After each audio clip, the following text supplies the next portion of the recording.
어떤 곳은 그 이름만 들어도 아주 오래된 이야기가 떠오르는 곳이 있지요. 양지 바르고 볕이 잘 들지만 가야산의 청청한 품에 있어 색이 바래지 않은 그 시간이 우리의 발길을 이끕니다. 안녕하십니까, 최주봉입니다. 저는 지금 경상북도 고령에 와 있습니다. 시청자 여러분, 고령하면 제일 먼저 떠오르는 게 무엇입니까? 예? 대가야 유적지. 좋아요. 또 참외? 참외 아니, 참외는 성주지. 또 딸기? 딸기는 맞아요. 그리고 또 이쪽은 역사 기행. 요것도 맞아요. 예. 근데 실제로 이곳은요, 대가야보다 더 오래된 과거의 흔적들이 남아있는 곳이 바로 고령입니다. 자, 시청자 여러분, 오늘 저와 함께 가야해, 고령 가야해, 고령 가야해. 참. 누구나 알지만은 그 속 깊은 이야기야 다 알까요? 천년 전의 삶과 오늘의 그 시장 통해서 펼쳐지는 삶이 한 공간에 존재한다는 것을 말이죠. 와!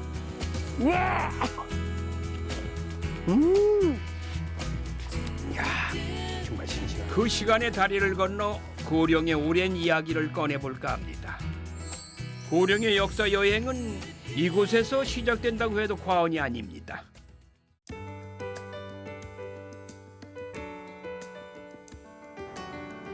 1600년 전의 시간이 수많은 언덕에 되어 놓여있는 지산동 고분군.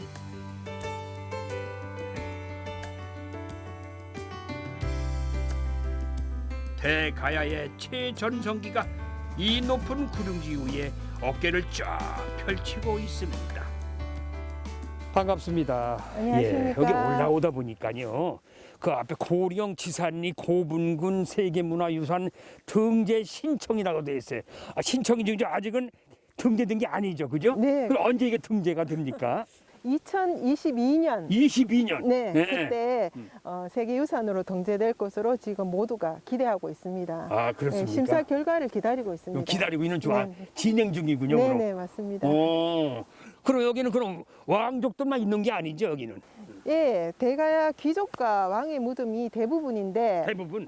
그런데 이제 일반 백성의 무덤도 곳곳에 있고요. 예. 숨어 있는 무덤까지 합치면 거의 10,000기 이상이나 되는 아주 거대한 고분군입니다. 예. 그래서 가야 고분군 중에서 가장 큰 가장 큰. 고분군이라고 보시면 되겠습니다. 그럼 이게 넓이가 얼마나 돼요, 이게? 꽤 넓겠는데. 이 길이가 거의 2.5km 정도 돼요. 길이가. 2.5km 둘레가? 예, 길이가. 길이가? 네네. 이게 걷는 길이가 2.5km. 네, 그럼 꽤 됩니다. 긴 거리예요. 네, 그렇죠. 예. 그래서 이제 지금 초기의 밑에 부분에 보시면 이제 좀 대가야 초기 시대의 왕과 귀족의 무덤이라면 이 능선에 있는 무덤들은 대가야 세력이 가장 컸던 그때 이거 5, 6세기의 무덤, 귀족이나 왕의 무덤이라고 보시면 되겠습니다. 예. 이 대가야가 그 당시 그 왕족 중에서 어느 위치를 차지했던 거예요? 육가야 중에서 육가야 중에. 예, 금강가야가 보통 제일 세력이 컸다고 보시는 분들이 많으세요. 그런데 금강가야가 신라에서 멸망을 하고 그 이후로 대가야가 세력을 넓히면서 거의 562년까지 그 후기 가야의 맹주국으로 활약을 했습니다. 나중에는 이 가야가 신라에 흡수가 되죠. 네, 그렇죠. 마지막에. 네, 네, 그렇게 되는 거죠. 신라에 멸망을 하고 어쩔 수 없이 이 지역도 대가야 군으로 격화되고, 네, 그렇게 해서 이 곳곳에 보면 신라 무덤도 있습니다. 신라 무덤도 있어요? 그렇군요. 그럼 이제 올라가시면서 네. 이 고분군 하나하나 좀 설명 좀 해주실래요? 크고 작은 거에 네, 대해서? 그렇게 하겠습니다. 올라가시죠. 예, 네. 예. 아이고.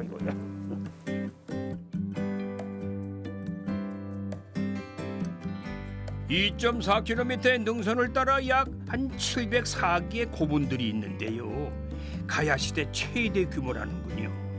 외형이 확실하고 비교적 큰 고분에 한해서 번호를 붙이고 사적 제79호로 지정해서 관리하고 있대요. 지금 이렇게 올라오다 보니까 이 고분이 제일 크고 큼지막해.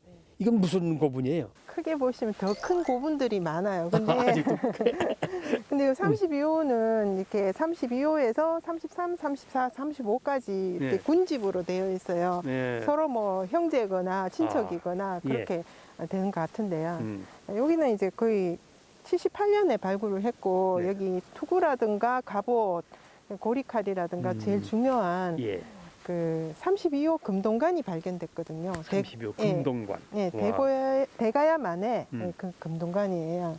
금동관이라면 그럼 왕종 아니면 왕 아니면 근데 거기에 지도자급 아닐까요? 그렇죠. 아무래도 그럴 것 같습니다. 그 여기서 발굴했으면 뭐 여러 가지 그냥 우리 왕족들이 쓰던 모든 가재도 그러니까 다 나왔어요.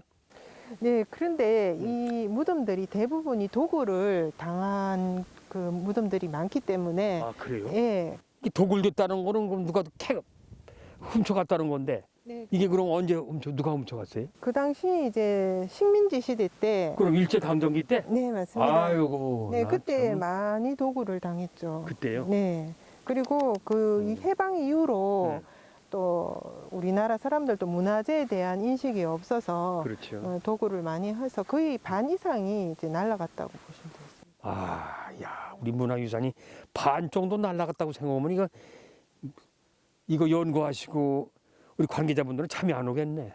예?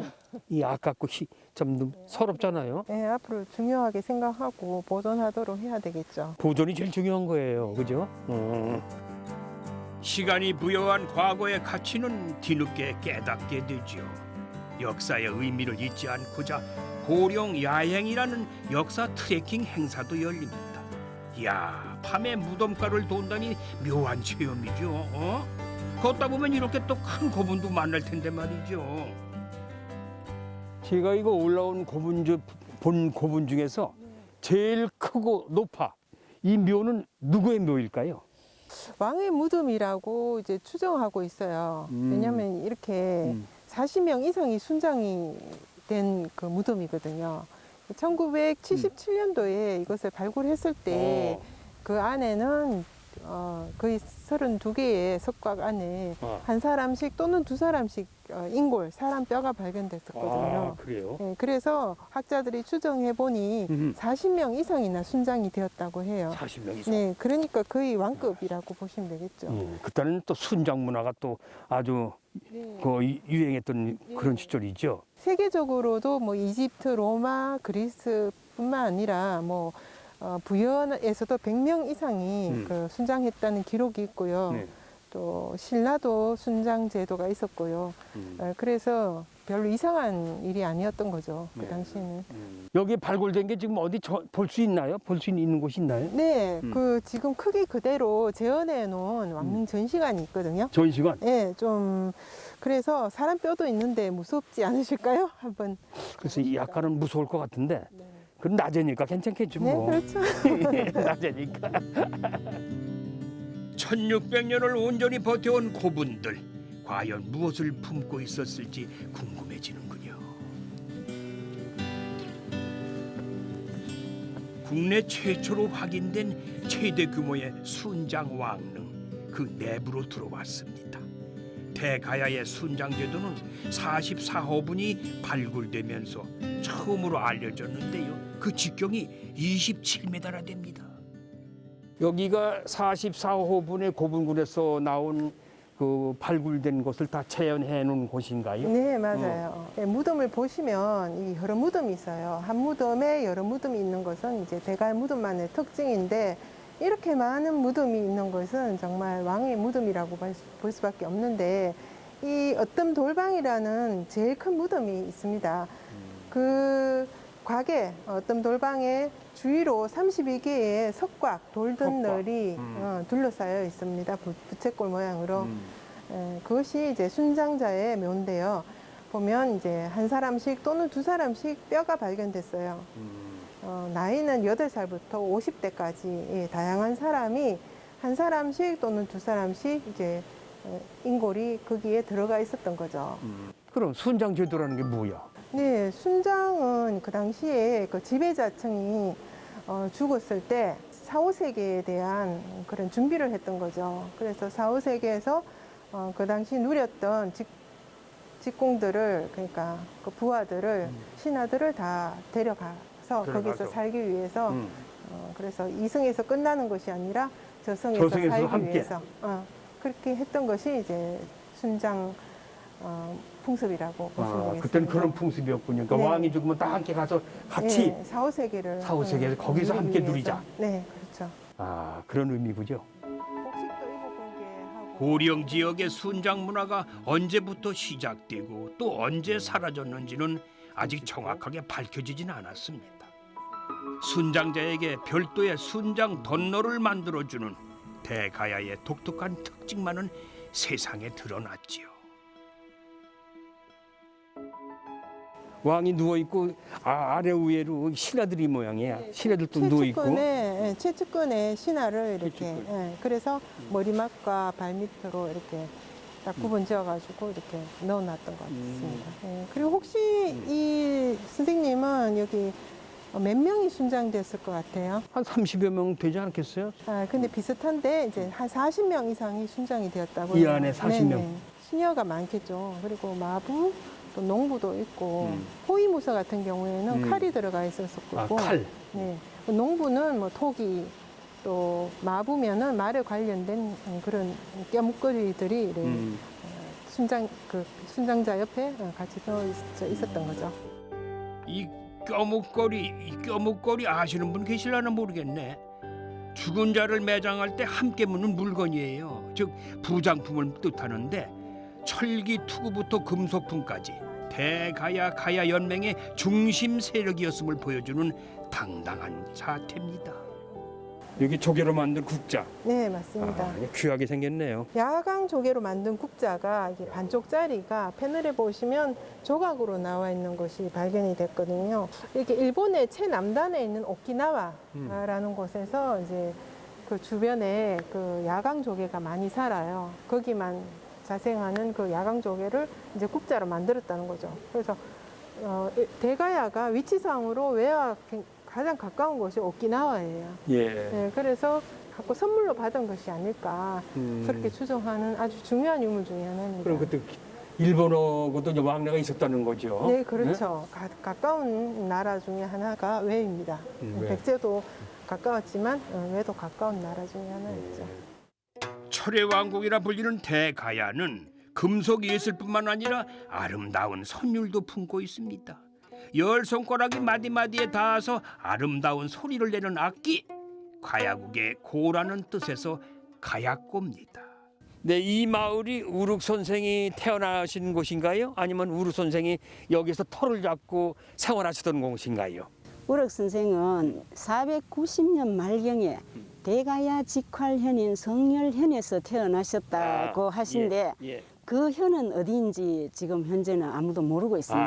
어딘지 모르시고. 그러나 가야금을 만든 곳은 이곳입니다. 이곳이고. 여기가 이제 우륵 선생이 가야금을 만들고 연주했던 곳이라서 이렇게 우륵 박물관이 세워지게 되었습니다. 그게 제일 중요한 거죠? 그게 제일 중요한 거죠. 그죠? 예. 그리고 이 마을은 정정골이라고 합니다. 정정골. 예, 우륵 선생이 가야금 연주할 때 이 산골짜기에 정정하게 울렸기 때문에 정정골이라는 이름이 붙여졌습니다. 정정골.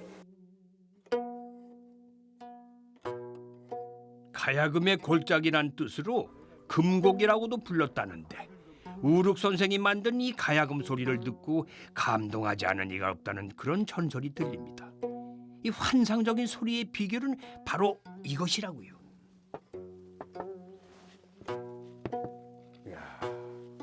그렇구나 이게. 선생님, 예. 여기 무슨 이 빨래판을 쭉 널어놨어요? 뭐 이 빨래판이에요? 무슨 뗏목이야? 뭐야 이거는? 고령의 네. 군목이 오동나무입니다. 이 오동나무로 가야금을 만듭니다. 아, 예. 그래요? 예, 오동나무는 네. 배수가 잘 되고 네. 또 이래 비옥한 사질 토양에서 잘 자란다고 합니다. 네. 그리고 25년 이상 된 오동나무를 이렇게 가야금 크기에 맞게 잘라서 5년간을 이렇게 이제 숙성시킨다. 숙성. 예, 예. 아, 그리고 이게 지금 5년간. 숙성시키는 그렇지, 과정이군요. 예, 예, 예. 이렇게 5년간을 숙성시키면은 썩어서 없어지고 예. 또 털어져서 못 쓰고 예. 또 너무 강해도 못 쓰고 네. 이렇게 해서 한 90%는 없어집니다. 실제로 가야금을 만들 수 있는 건 한 10%에 불과하다. 아이고, 야, 그래서, 아깝네. 예. 요즘 과학자들이 오동나무의 성근세포 구조가 좋은 공명을 일으킨다는 걸 발견했다는데요. 우륵 선생은 그걸 어떻게 알았을까요? 박물관 안을 둘러보니까 우륵 선생의 음악적 천재성에 살짝 질투가 날 지경입니다. 드디어 제 모습에 가야금을 만났습니다. 이 가야금은 요즘 우리가 사용하는 가야금 비슷한데요. 네, 이게 1500년 전 우륵 선생이 만든 정악 가야금이라고 합니다.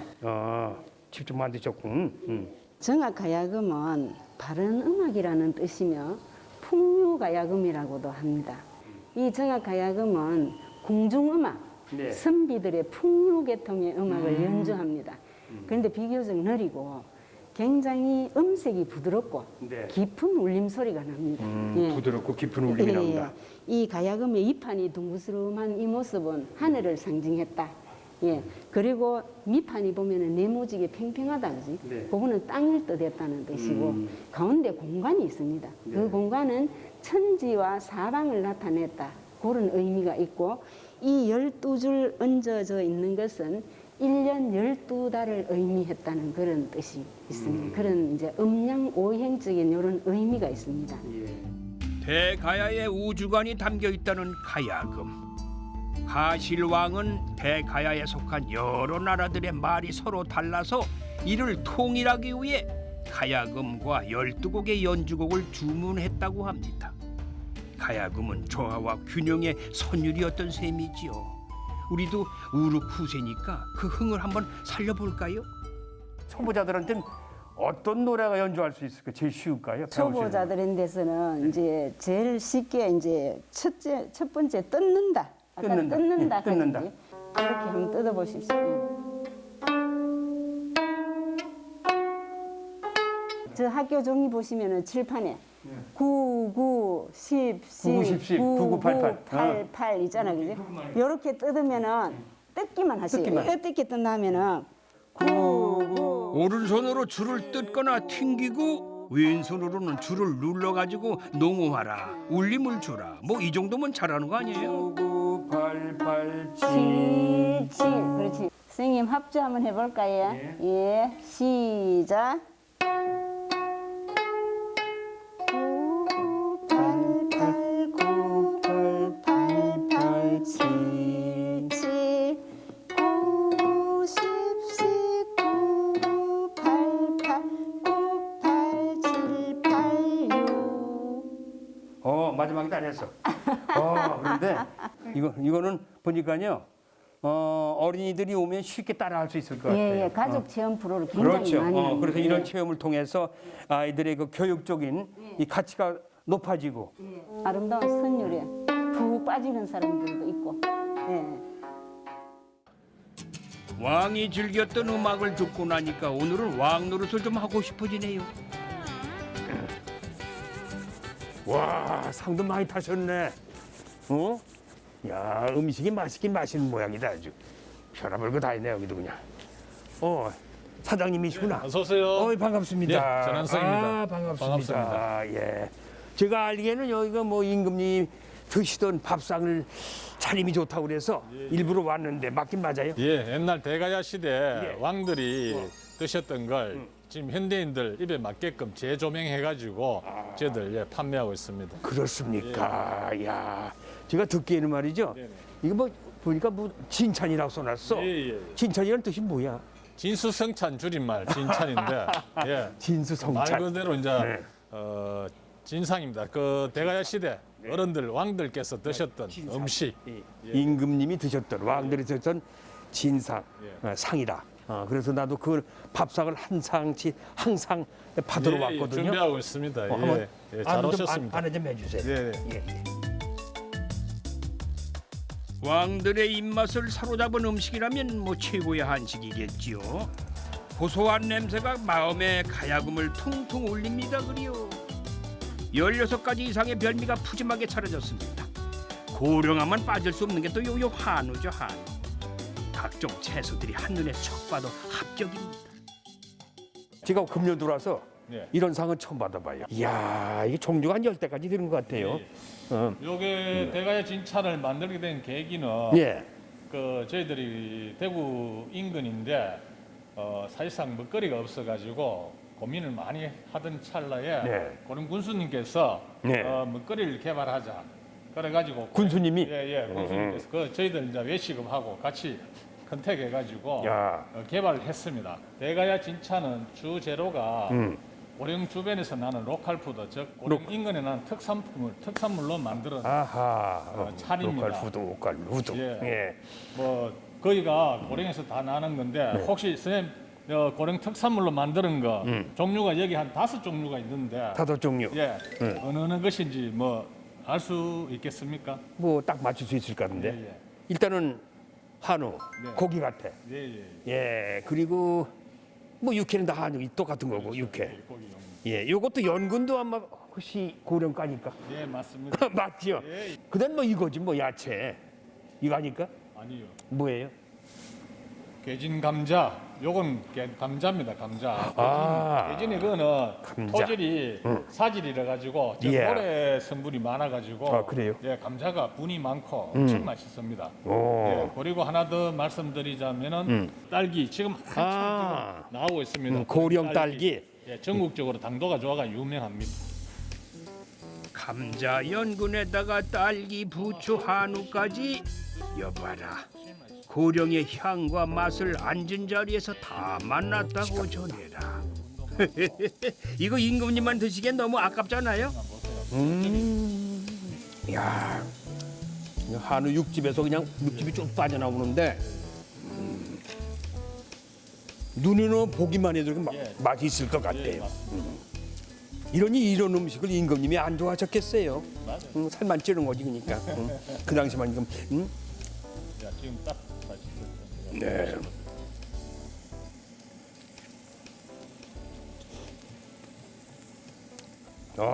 맛이 어떻습니까?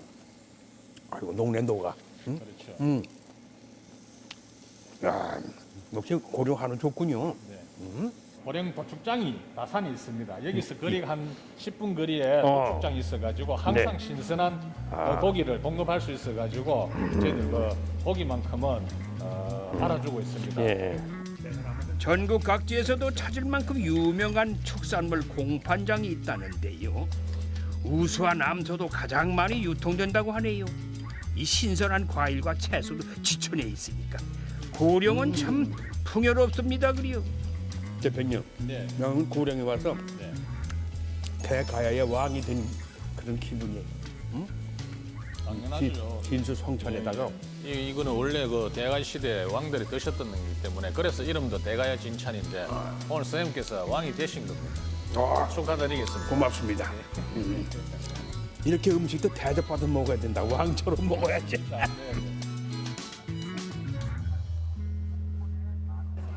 가는 날이 장날 고령 대가야 시장은 과거 고령 시장의 맥을 잇고 있다는 고부상들의 활약이 상당했던 곳입니다. 대가야 하면은 철의 왕국이라 불렸던 곳이죠. 물론 그 시절 그때는 역사 속으로 흘러갔지만요. 그런데 아직도요. 이곳에서는 조그만 철 하나 가지고도 갈고 닦고 두드려 가지고 연장을 만드는 대장간의 매질 소리가 저 멀리에서 들려오는 것만 같습니다. 자, 저는 그럼 이 고령 대가야 시장 속으로 한번 들어가 보겠습니다. 귀한 물건들을 구경하는 재미. 그 고구마 한번 씨알 한번 볼다. 에? 고령장에 오면 이건 한번 꼭 먹어봐야 됩니다. 그 유명한 소굴의 요리. 인심 한번 좋습니다. 그래요. 예. 하도 먹음직스러면서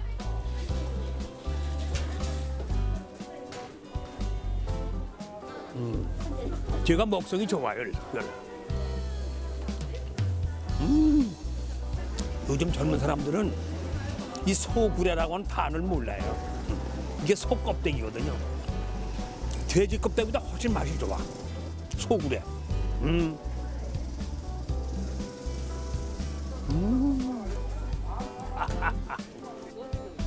4일과 9일이 장날인 이곳에서 가장 큰 구경거리는 바로 저야. 이거예요. 갑니다.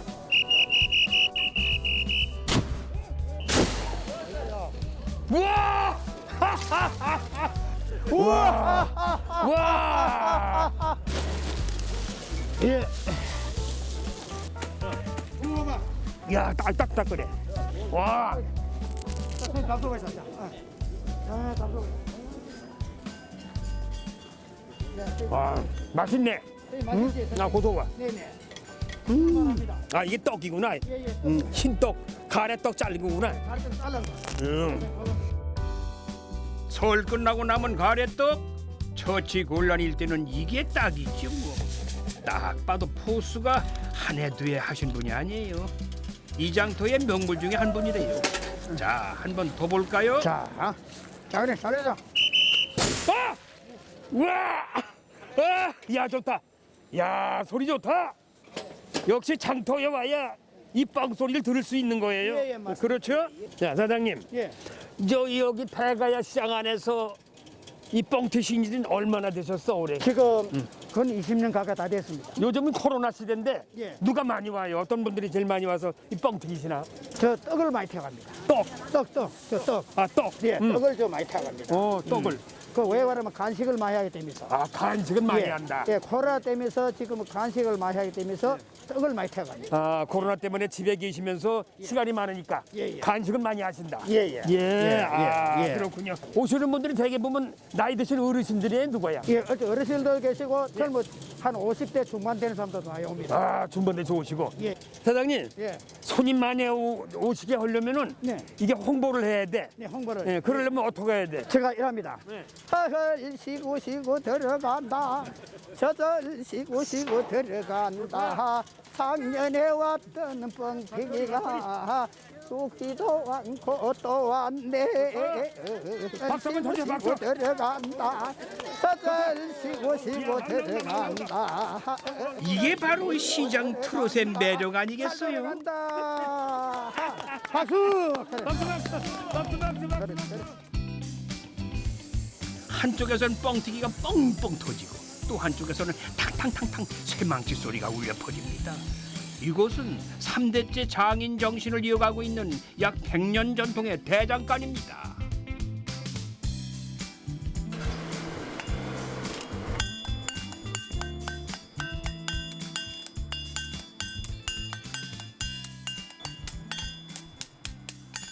안녕하세요. 반갑습니다. 와, 바쁘신데 죄송해요. 아유, 괜찮습니다. 한참 작업하시고 계신데. 예, 지금 뭘 만들고 계셨어요? 지금 이제 낫. 낫. 예. 아, 낫. 예, 예, 예. 와, 낫을 예. 몇 번이나 두드려서 만들어야 이게 제대로 되는 거예요. 한 1000번 이상은 두드려야 되죠. 그러면 낫 하나 만들고 1000번을 두드려야 돼? 예, 예. 대장 일을 다 해보셨어? 처음에는 직장을 다녔죠. 그럼 직장 다니시다 그만두시고 이거 하신 거야? 예. 아니 왜 아버지가 그 대를 이어받기 위해서? 아버지는 이제 이 대장간을 할아버지 때도 이어받아 왔기 때문에 이걸 손 놓기가 상당히 이래. 아 이거 어려워. 예. 얼마나 힘들어 손 놓기가. 아버지는 어깨하고 힘줄이 다 끊어진 상태도 이 대장간을 하고 있었으니까 그래 뭐 아버지는 손 놓기 힘들고 예. 실제 제가 그래 일단 아버지한테 제가 그러면 한번 하겠습니다. 예. 이래 돼가 이제 제가 이어받게 된 거죠.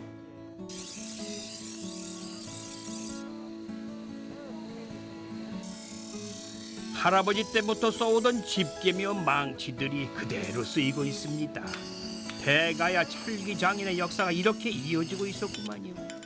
선친인 이상철 씨는 약 한 40년을 이 뜨거운 불 앞에 서 있었죠. 3년 전에 세상을 떠나셨는데 아들 주은이 씨가 홀로 대를 잇고 있습니다. 워낙 오랜 단골들이 많아서 아버지와 실력을 비교하는 분들이 꽤 많다고 해요. 아버지가 이어 들어와가지고 이 망치질 하는 걸 못하게 했어요. 그렇겠죠. 이걸 가르쳐 주면서도 이제 이 옆에 서가지고 보라 그래요. 그냥 보라고. 예, 그러니까 이 망치 두드리는 소리 그리고 눈으로 보고 쇠가 늘어나는 걸 보고 아 늘어나는 걸 보고. 쇠를 보고 귀로 듣고 눈으로 보라 그랬어요. 잘못하면 강철이 때문에 부러질 수가 있어요. 아 그렇죠. 부러질 수가 있지. 예, 그러니까 아버지가 항상 와가지고 야 이거 때 소리를 들어봐라 눈으로 봐라. 아 소리 들어봐라. 들어봐라. 예, 들어보고 눈으로 봐라. 눈으로 봐라. 예, 예. 때려봐라. 야, 때리는 거는 못 때리겠어요. 왜? 일단은 때리는 거는 나중에. 아 나중에 때린다. 예, 예. 아, 그러니까 보고 듣고 일단은 한 다음에. 보고 듣고 해가지고 이걸 이제 어느 정도 귀에 익어라 이거지 소리에. 소리에 귀를 익어라. 그게 어르신들의 그게 장인 정신이에요. 그럼 그러니까 이제- 장인들이 그렇게 하셨다고. 아버지한테 한 15년 배우다가 네. 아버지 이제 한 4년 전에 돌아가시고 이제 제 혼자 일을 하고 있습니다. 전통 방식으로 만드는 이 조선 낫은 1000번 이상을 두드리고 손수 물담금질 해가지고 다시 수리를 해도 깨지지 않을 만큼 단단합니다. 옛날에는 농사철에 손님이 많았는데 요즘은 뭐 하우스 농사로 철을 따지지 않는데요. 외지에서도 많이들 찾아오죠. 이 제일 여기 힘든 게 이 팔목 같을래요, 팔목. 어때냐? 내가 한번 장갑 좀 벗어보세요. 그 이제 팔목 이 손이 이래가 야 여기가 우리 2배는데 이 살이야 살찐 거 뭐야 완전히 이게 근육이지 뭐. 굳은살도 근육. 먹이고 뭐 이래가 굳은 살인데 아이고 이거 뭐. 이게 딱딱해. 에? 이거를 그냥 땅땅 하나 수천번씩 때리니 말이야. 예. 아유, 저 서는 것도 아버지 손에 비하면 아주 아버지는 더 했었어? 엄청나지. 그때 아버지 사진을 찍어 놓아야 되는 건데. 아버지는 60년 가까이 해나니까 이 굳은살이 막 손은 정말로 이 손가락 한 9개 어마어마하십니다. 아니 그렇게 다 손이 아프고 굳은 살 베기는데도 힘든 일이 없어요? 힘든 적이 있을 텐데. 많지요. 아침 일어나면 이제 저도 모르게 이제 아이고. 그렇지. 그리고 손 이게 이제 아침 일어나면 망치질을 많이 하면은 예, 이게 잘 안 펴질 텐데. 아구가 안 나오지. 아, 아구가 잘 안 돼. 예, 그래 이제 이래 좀 주물리고 하면 이제 손이 이제 몇 번 하고 나면 돼요. 안 그러면 이게 잘 안 되고. 에이, 참 이게 힘든 일이에요 이게. 예? 힘든 직업이다. 거의 아버지가 저한테 안 보내주려고 했는데 아마 아버지는 또 이 대를 이어던 걸 이어가고 싶어하고 그래 앞으로도 뭐 그더 계속 오래오래 하셔야 될 거 아니에요. 제가 할 수 있는 데까지는 끝까지 하셔야 되겠다. 끝까지 해야지. 현 상태에서 조금 더 깔끔하게. 깔끔하게. 이제 지금은 좀 어수선하니까 좀 더 깔끔하게 하면서 더 좋은 연장으로 소비자한테 또 이제 보답을 해야지. 100년을 이어온 가업인데 이게 뭐 함부로 이게 어느 날 쓰러질 게 아니잖아. 중도에 포기하지 마세요. 예, 사장님 감사합니다. 예, 감사합니다. 3대 거친 손이 100년의 대장간을 지킨 것처럼 나라의 꿈을 몸바쳐 지키신 분이 계십니다. 적에게 내 죽음을 알리지 마라. 노량해전에서 이순신 장군께서 명언을 남기셨는데 이순신 장군보다 더 먼저 이 말을 한 사람이 있어요. 그래서 궁금해서 그분이 누구신지 제가 좀 확인하러 갑니다. 조선의 위기였던 임진왜란 때 임금도 의주로 피난을 갔던 그때에 유학자의 몸으로 초야에서 나와서 전쟁터에 나선 분이 계시죠. 여기 제일 먼저 들어오니까요. 눈에 띄는 게 이 글씨예요. 이 글. 지지유국 부지유신이라는 이 뜻이 무슨 의미인가요? 지지유국 부지유신이라는 말씀을 하신 분이 예. 이곳에 태어나서 예. 이곳에서 의병을 일으키신 네. 경상북도 그 경상도 의병 대장이셨던 김면 장군이 네. 진중에서 남기신 말씀이에요. 아. 의병 활동을 하시다가 네. 과로로 네. 병을 얻게 되었는데 예. 자기가 죽게 된 그런 임박한 순간에 예. 아, 내가 이때까지 의병 활동을 하면서 나라만 있는 줄 알았지. 아. 아파 보니까 내 몸이 있는 줄을 알게 됐다. 그래서 지지국 부지유신이라는 말씀을 남기시게 되셨어요. 야, 참 그 품이 있고 이 후세들이 꼭 기억을 남겨야 기억 머릿속에 남겨야 할 그런 이 단어네요. 나라가 있는 줄만 알고 내 몸 있는 줄 몰랐노라. 그러니까 이분이 고령 출신 예. 김면 장군. 예. 이분은 그 이 지역에서 네. 만석군의 아들로 태어나셨어요. 만석군. 예. 그것도 남명 조식 선생한테 학문을 받았지만은 예. 임진왜란이 일어나자 의병 활동을 하신 분이거든요. 그래서 많은 의병을 모아서 김천지례에서 의병을 무찌르신 그런 분이라고 보시면 됩니다. 예. 참 대단한 장군이시네요. 예. 그죠? 나라가 위급한데 목숨을 바치지 않으면 어찌 송연의 글을 읽었다 하리야. 임진왜란 당시 갑옷 한 번 벗을 날이 없이 전투에만 신경 쓰며 수십여 차례 승리를 이끌어냈다는데 후에 곽재우 장군이 영남을 보존할 분은 바로 이분뿐이다라면서 인품에 탄복하기도 했답니다. 선생님, 여기 위치가 참 이게 명당이라고 말할 수 있네요. 그렇죠. 이게 동남향인데 동쪽과 남향. 야, 이 위치 참 좋은데요. 부수 지리적으로 본다면 좌청령 500호가 완벽하다. 그럴 수 있겠네요. 예, 딱 한 군데 감싼 곳이 딱 아주 아늑한 곳이죠. 이렇게 병풍처럼 둘러싸여져 가지고 앞에만 뻥 뚫려 가지고 도암이라는 그 뜻의 의미는 뭔가요? 길도자 바위암자를 쓰거든요. 바위암자. 예, 근데 이제 선비의 길이 뭐 바람이 흔들리는 칼대나 하늘 떠당기는 구름과 같은 그런 것이 되지 말고 예. 사람이 살아가는 돌이나 학문의 이치가 굳건한 바위와 같이 굳시어라. 그래서 변치 길도자 바위암자를 쓰게 됐어요. 굳건하게 변치 마라. 예, 변치 말아라. 그런 뜻이군요. 참 좋죠. 도암. 제가 알기에는 이 김면 장군께서 이순신 장군보다 먼저 태어나셨죠. 그렇죠. 1541년도에 태어나셨으니까 임진왜란이 일어나기 한 50년 전에 이순신 장군보다 먼저. 태어나기 전에 이제 이곳에 태어나셨는데 이제 이분이 그 진중에서 죽기 직전에 네. 자기 동생 회를 불러요. 김회를 불러서 지금 현재 우리가 김천에서 이 중요한 전투를 벌이고 있는 중인데 만약에 내가 죽게 된다면은 우리 의병들의 사기도 떨어질 것이고 반대로 외놈들의 사기는 올라갈 것이 아니냐. 만약에 이 길이 뚫리면은 호남의 곡창지대로 가게 돼 있어. 그들이 고향미를 확보하게 된다면은 우리가 어려움이 처할 수가 있다. 그래서 동생을 불러서 내가 만약에 죽게 되거든. 예. 네가 나를 대신해서 지휘를 하고 내가 죽었다는 말을 절대 하지 말라. 그래서 나의 죽음을 적에게 알리지 말라라는 말씀을 하신 분이에요. 나의 죽음을 적에게 알리지 마라. 이게 이순신 장군의 명언이라고 우리는 알고 있는데. 그렇죠. 그럼 이순신 장군보다 먼저 저 김면 장군이 말씀을 하신 거네. 어떻게 보면 원조라고 볼 수가 있죠. 아, 그렇군요. 예. 의병 도대장에서 병마 절도사가 되어 관군과 의군까지 통솔했던 김면 장군. 후세들에 의해 복원된 김면 장군의 유적지에는 장군이 잠들어 있는 묘도 함께 있습니다. 저 산묘가 김면 장군의 묘죠? 예. 예.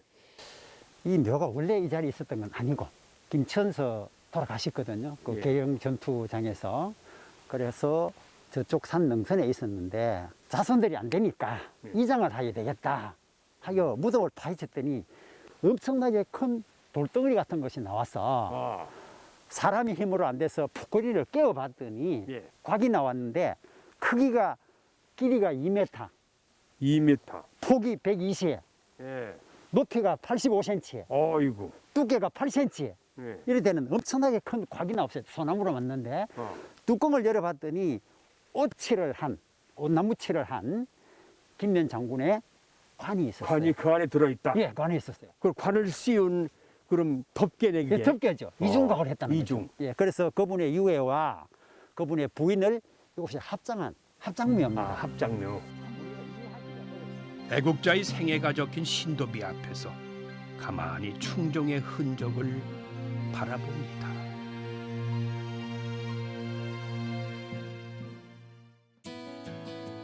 고령에는 유독 돌에 새겨진 신성한 이야기가 많아요. 암각하의 고장이라고도 불리지요. 대가야에서 더 오랜 시간을 거슬러 올라가면은 선사시대의 기억들을 더듬어 보겠습니다. 선생님, 이 고령에도 안각화가 많이 이렇게 분포되어 있는 모양이에요. 예. 지금 여기는 이 안각화가 주로 이제 고려를 대표하는 안각화이기도 하지만은 네. 산당리에 가면은 우리나라에서 별자리 안각화로서는 가장 큰 규모가 있는데 네. 약 30평의 큰 너릇바위에 600개나 뚫려 있어요. 600개? 예, 600개. 별자리 그 크기대로 밝기대로 했는데 그 가장자리 왼쪽에 보면은 유판이 있어요. 유판. 윷놀이 하는 아, 유판. 유판이. 예, 유판이 있는데 옛날에 달력이 없었지 않습니까? 그렇죠. 근데 그때 농경사회에서 10분의 시기가 가장 중요하다. 네. 그래서 유탄의 한가운데 있는 별은 북극성이고 네. 북극성을 중심으로 돌아가는 북두칠성의 위치를 그려서 유판을 만들었대요. 그리고 그 유판이 지금 내려오는 그 유판하고 똑같습니다. 아, 똑같아요? 예, 엄청 많습니다. 그래서 그게 있음으로 해서 그렇군요. 그 시대 사람들이 여기에 농경 사회가 있었고 많은 사람이 살게 됐다는 의미를 뜻해요. 그럼 그 시절에 이게 청동기 시대인데. 그렇죠. 청동기 수천 년, 예, 예, 2, 3천 수천 년 년 됐죠. 그렇죠. 그 이제 청동기 후기에서 초기 철기로 내려오면서 네. 안각화가 많이 만들어졌는데 예. 여기 있는 이 안각화가 고령을 대표하는 보물 605호 안각화입니다. 알터라고 불리며 가야산에서 발현된 두 줄기의 물이 합류했던 이곳. 당시에는 물이 부딪혀 돌아나가던 영험한 곳이자 두려움을 느끼던 곳이었다고 하는데요. 석유. 가야산 산신에게 그들은 과연 무엇을 기원했던 것일까요? 이 바위면에는 네. 여러 가지 그림이 있는데 네. 레이저로 최근에 조사를 해보니까 총 57개의 무늬가 있대요. 이 안에 예. 어. 지금 잘 보이지 않죠? 잘 이 안 대표적인 무늬가 네. 이 둥근 무늬가 보이시죠? 뭐 같습니까? 뭐 닮았습니까, 선생님? 관역. 관역. 어. 옛날에 이제 동물을 사냥할 때 쓰는 관역. 그 당시에 사람들은 어떤 생각을 했냐면은 비가 오기 전이나 하면은 해나 달에 그 해물이 단무리가 쓰기도 하고 아, 물이 예, 해물이가 동그랗게 쓰기도 달무리. 하고 또 강가에서 돌을 물에 던지면 일어나는 파문 쭉 번져가는 파문 그러니까 넓은 영토의 어떤 확장 예. 이런 걸 의미하기도 하고요. 아주 깊은 뜻이 새겨져 있습니다. 오. 그 다음에 그려진 모습이 이거예요. 소 아까 앞 모양 같기도 하고 좀 예. 머리 모양 같기도. 소의 머리인지 아니면 신의 모습인지 학자들이 겨내가 보면은 이 바위면에 새긴 이 그림은 신의 모습을 그렸을 것이다. 아, 신의 모습. 신을 아무도 본 사람이 없다. 그러니까 네. 신의 모습을 그렸는데 혹은 지모신, 그 땅을 다스리는 지모신. 그래서 농경사에서 가장 필요한 게 태양과 땅이다. 예. 그래서 태양과 지모신을 그려놓고 이곳에서 제의를 지내는 장소였을 것이다라고 생각을 하고 있어요. 제를 지내던 곳. 예, 예. 아, 여기는 어린이들이나 아이들한테 배움을 주는 교육의 장으로도 충분히 활용할 수 있어요. 예, 그렇죠. 이게 뭐 본다면은 지금 우리는 너무 21세기에 살면서 너무 과학적인 기계적인 어떤 문명에 그렇죠. 취해 있죠. 근데 이게 3, 4천 년 전 사람들이 남긴 유일한 어떤 그 형상이라면은 지금의 젊은이들한테 그 시대 사람들이 어떤 생각, 어떤 철학을 갖고 있었는지를 보여줄 수 있는 아주 귀한 교육의 장이기도 합니다. 맞아요. 교육적인 차원에서 충분히 예. 자라나는 어린이들한테 이거를 공부시켜서 머리에 주입시켜야 될 필요가 아주 중요한 있어요. 것이죠. 네, 예, 예. 이맘때쯤이 고령에서 가장 큰 농사는 바로 딸기 농사예요. 안녕하세요. 귀농 후에 1995년부터 딸기 농사를 시작했다는 체험 농장을 찾았습니다. 고령 여행에서 이 싱싱한 놈을 놓칠 수가 없죠. 딸기밭에 들어오니까요, 이 딸기 향이 와 코를 팍 찌르면서 갑작스럽게 이 침샘이 돌아 먹고 싶어가지고 이 딸기를 보니까 와 딸기 맛을 봐야지 또. 야, 정말 싱싱하네요. 예, 예. 현지에서 따가지고 좀 먹으니까 그리고 딸기즙이 아주 흠뻑 나오네. 응? 아, 그리고 딸기 맛이 깊어. 응? 경북 딸기 재배 면적의 50%를 차지하는 고령 딸기. 지리산의 맑은 물에 비옥한 토양, 게다가 친환경으로 재배하기 때문에 더욱 건강하고 향이 이렇게? 뛰어납니다. 직접 한번 따볼까요? 탁탁 나 이렇게 딱. 야, 이거 아주. 야, 색깔 참 좋다. 예, 이게 다 친환경이죠? 응? 예. 요즘은 이거 딸기를 씻어서 먹는 건 아니잖아요. 그냥 따서 즉석에서 먹기도 하잖아요. 예, 저희도 딸기 체험을 한 지가 거의 한 12, 13년이 되거든요. 예. 예, 그동안 이제 처음에는 이제 간행적으로 농사를 짓다가 네. 그리고 아이들이 먹는 딸기이기 때문에 그렇지. 예, 농약을 사용하지 않고 예.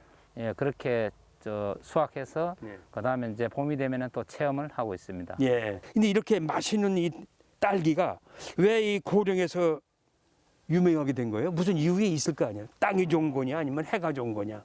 예, 이제 고령도 딸기가 이제 재배한 지 한 40년이 넘었었고요. 네.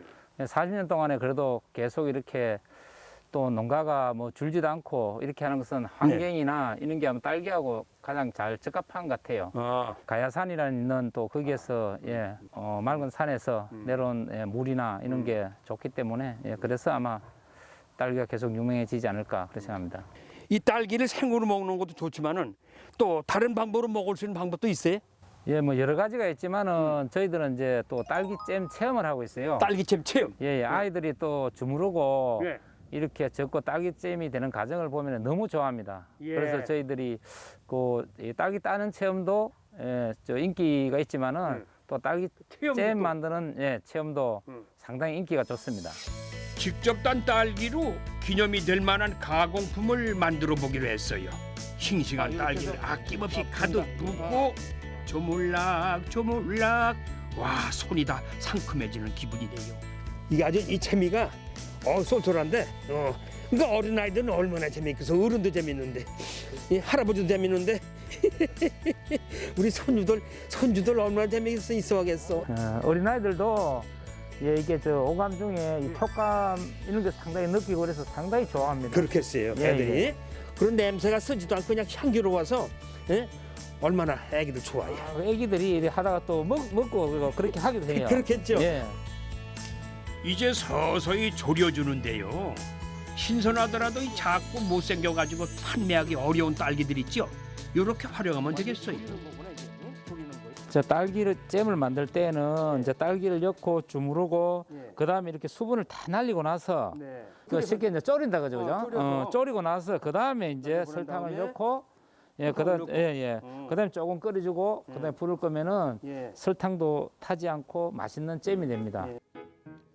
설탕을 적절히 조절할 수 있어가지고 건강하게 먹을 수 있고 소위 말해 한 번 맛보면 딴 건 못 먹어요.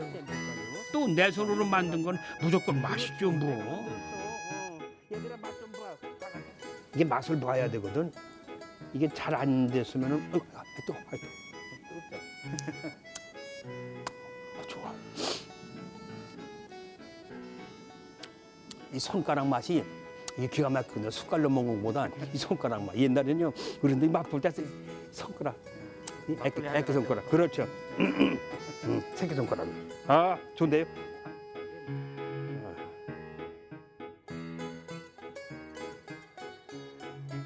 자, 어서 오세요, 어서 오세요. 맛있는 딸기잼이 있습니다.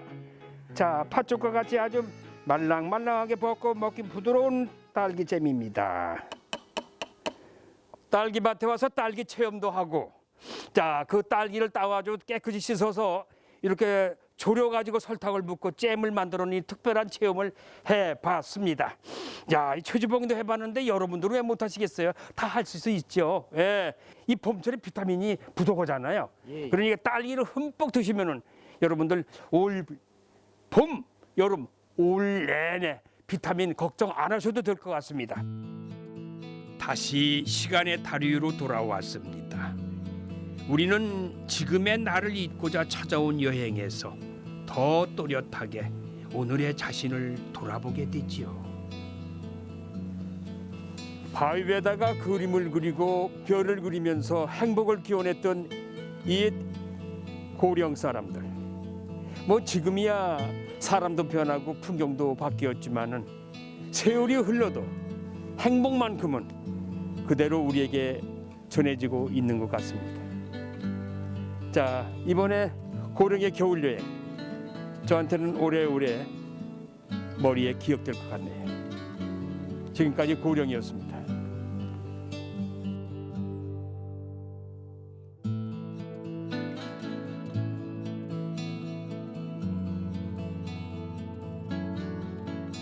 삶이 펼쳐졌던 시간은 저각기 다르지만은 뜨겁게 채워진 열정의 농도만은 다르지 않았던 고령인들의 삶.